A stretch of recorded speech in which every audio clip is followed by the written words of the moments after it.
You just looked at artwork by Alma Woodsey Thomas, and today we are going to be starting our painting inspired by her artwork.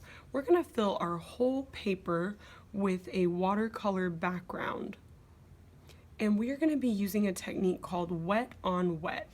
So we're going to first make our paper wet by spraying it with a spray bottle, and then we're going to put wet paint onto our wet paper, and it is going to make a very cool technique. When you are spraying water on your paper, I want you to make sure you're not holding your spray bottle right next to the paper, and also make sure that you're not holding your spray bottle way up high. You want to hold it about 6 inches up, and you're going to spray your whole paper. You want to cover that paper evenly with water. You don't want one part to be more wet than the other. You also want to make sure that you don't have big puddles. So be careful that you don't spray too much water on your paper. Once you've got your paper wet, you're going to put your paintbrush into a cup of water, and you are going to create paint in your paint tray by mixing that water in with a color. Scoop that color up in your paintbrush, and you get to decide how you want to paint.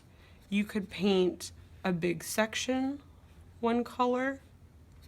You could paint dots.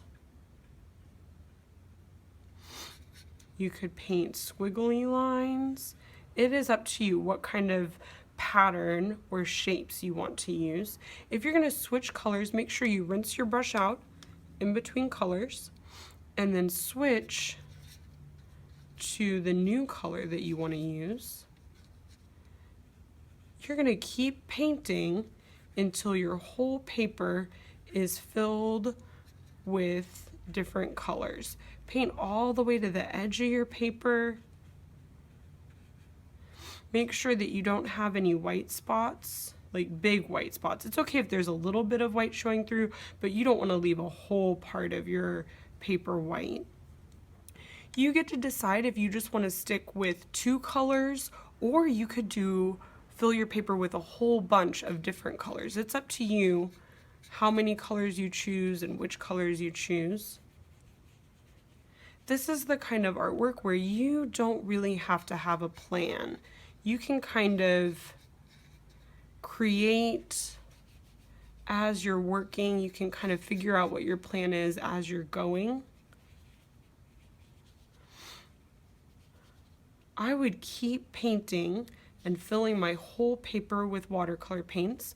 When you are finished,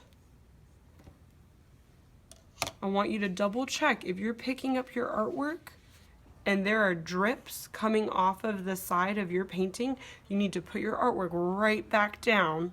Don't carry that artwork across the classroom. Put your artwork back on your table, get a paper towel, and just clean up the little puddles that are making the drips.